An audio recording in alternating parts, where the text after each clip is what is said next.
Hello friends, welcome to our channel. Friends, आज आपण पाहणार आहोत हक्कसोड पत्र कसे करावे.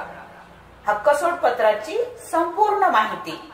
फ्रेंड्स, व्हिडिओ पूर्ण बघा, लाईक, कमेंट, शेअर करा आणि सबस्क्राइब करायला अजिबात विसरू नका.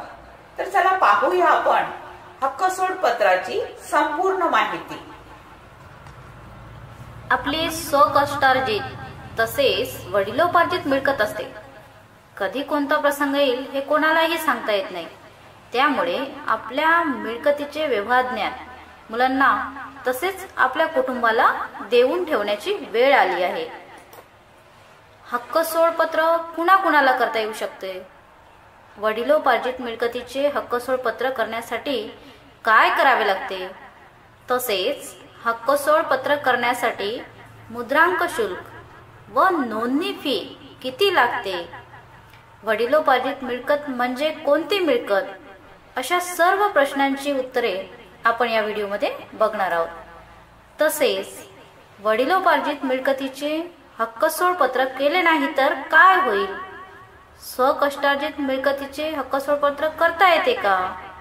तसेच हक्कसोड पत्र तयार करण्यासाठी कोणकोणत्या कागदपत्रांची आवश्यकता असते, म्हणजेच कोणकोणते डॉक्युमेंट्स रिक्वायर्ड असतात? तर या सुद्धा प्रश्नांची उत्तरे आपण या व्हिडिओमध्ये बघणार आहोत.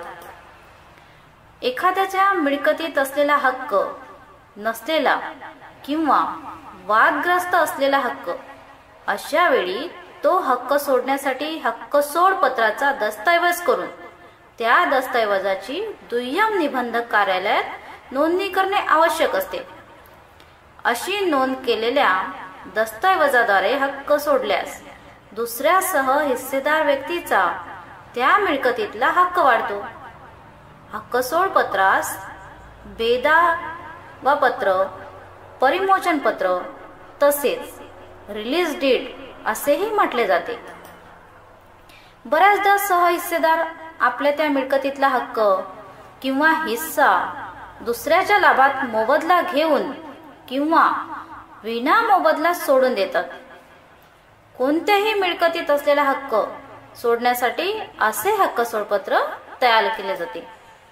आता हक्कसोड पत्र मुले आपल्या आईवडिलांसाठी, भाऊ आपल्या बहिणींसाठी, बहीण आपल्या भावासाठी, बहीण आपल्या बहिणीसाठी, भाऊ आपल्या भावासाठी, आई किंवा वडील आपल्या मुलांसाठी, आपल्या मिळकतीत असलेला कोणत्याही प्रकारचा हक्क सोडण्यासाठी असं हक्कसोड पत्र तयार करून हक्क सोडू शकतात. आता वडिलोपार्जित मिळकत म्हणजे आपल्या आई वडिलांची मिळकत. आता त्या मिळकतीतला हक्क सोडण्यासाठी असे हक्कसोड पत्र तयार करून ते नोंदवणे म्हणजेच नोंदणी करणे गरजेचे असते. आपल्या आई वडिलांच्या पश्चात मुलांना प्राप्त झालेला वडिलोपार्जित मिळकतीतला हक्क भावंडे तसेच आई किंवा वडील ज्यावेळी एकमेकांच्या लाभात सोडण्याची इच्छा प्रदर्शित करतात त्यावेळी असे हक्कसोड पत्र तयार करण्यात येते. मग कधी मोबदला घेऊन तर कधी विना मोबदला हक्कसोड पत्र तयार करून ते दुय्यम निबंधक कार्यालयात रितसर नोंदवून घेण्यात येतात.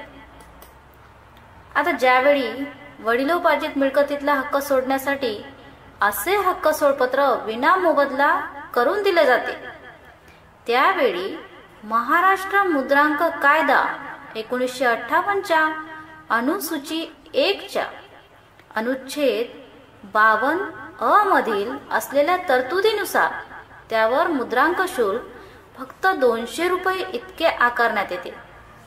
तसेच नोंदणी कायदा 1908 मधील टेबल ऑफ फी मध्ये असलेल्या तरतुदीप्रमाणे अशा हक्कसोड पत्रासाठी फक्त 100 रुपये नोंदणी फी आकारण्यात येते.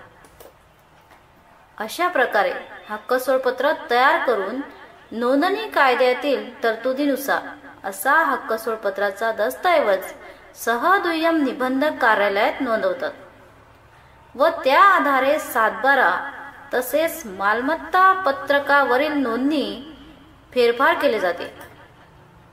खरं तर अशी परिस्थिती अनेक वेळा उद्भवते. मागे राहणाऱ्या वारसदारांना काय करावे हे कळत नाही. अशा वेळी वडिलोपार्जित मिळकत नावे करून घेण्यासाठी हक्कसोड पत्राचा साधा व सुलभ पर्याय आहे. याला खर्चही फारसा येत नाही. हक्कसोड पत्र करताना मृत्यूचा दाखला, वारस प्रतिज्ञापत्र अथवा वारस प्रमाणपत्र त्यासोबत जोडून देणे आवश्यक असते. तसेच वडिलोपार्जित मिळकतीचे 7/12, 8अ चा उतारा तसेच मालमत्ता पत्रक हे सुद्धा दस्तासोबत जोडून देणे आवश्यक असते. सो फ्रेंड, ही होती माहिती हक्कसोड पत्राबद्दल. So friend, thank you.